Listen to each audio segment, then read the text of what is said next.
ராணுவ வீரர்களுக்கு மதிப்பளிப்பதில் எந்த மாற்று கருத்து யாரும் இல்லை. அவங்களுக்கு முக்கியத்துவம் கொடுக்கக்கூடாது, பிரதமர் யார் சொல்லியிருந்தாலும் அது தவறு தான். செல்லூர் ராஜுக்கு உங்க கண்டனம் தெரிவிக்கல. கண்டனம்லாம் சொல்லி போடாதீங்க நீங்கள் வருங்க. அது தவறு எந்த அர்த்தத்தில் சொன்னார்னு தெரியல. அவரை பாராட்டுறதுன்னு நினச்சிக்கிட்டு இப்படி சொல்லிட்டாரோன்னு தெரியல. அதில் இன்னைக்கு நம்ம இது உயிரை கொடுத்து தியாகிகளாக இருந்து நம்ம இன்னைக்கு நம்ம நாட்டு மக்களை பாதுகாத்துக்கிட்டு இருக்கிறது, எதிரிகள்டிருந்து காப்பாற்றுறதே அவங்க தியாகிகள் தான். அவர் யாரும் அவங்களை குறைச்சி மதிப்பிடுறதுக்காக சொல்லியிருக்க மாட்டார். அவரையும் பாராட்டுறோம்னு நினச்சி தான் அப்படி சொல்லியிருப்பார்.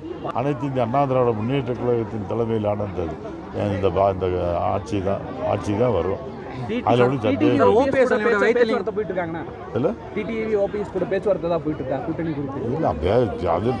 கிடையாது. அந்த பேச்சு இல்லை. அனைத்து இந்திய அண்ணா திராவிட முன்னேற்ற கழகத்தின் தலைமையிலான வேறு வெற்றி கூட்டணி அமைஞ்சிருக்கு. இன்னும் பல கட்சிகள் அதில் வந்து சேரும்.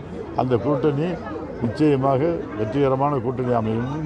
இன்றைக்கே கூட்டணியில் அது முடிய அந்த பேச்சுவார்த்தை பொதுச் செயலாளர் தான் நடத்திக்கிட்டு இருக்காரு. பொதுச் செயலாளர் மட்டுமே இறுதி அவர் இந்த கூட்டணிகளை முடிவு செய்வார். செய்திகளை உடனுக்குடனும் துல்லியமாகவும் தெரிந்து கொள்ள சப்ஸ்கிரைப் பண்ணுங்க.